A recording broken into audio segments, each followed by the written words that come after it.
Dito ako sa Divine Mercy. Yan o. 2 years ago, pinuntahan ko to kaso ginagawa pa siya. Hindi pa tapos. Ngayon, naakyat ko na.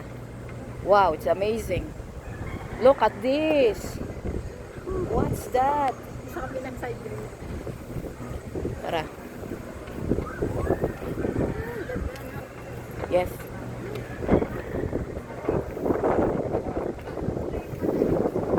Ano dito sa ilalim? Ano? Wow, sarap ng hangin. Wala, ganyan lang. Wow, sarap pala dito.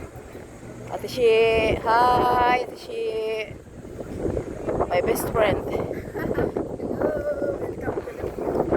Welcome to the Philippines daw. The Vitarits girl. You are the girl. The Vitarits girl. Yun. Dito ako nagtatrabaho dati. Diyan lang.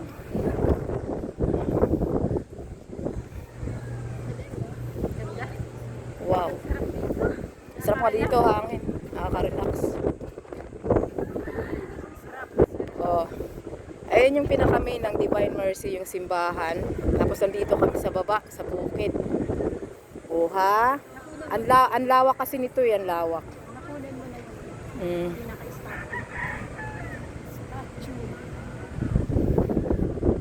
Wow.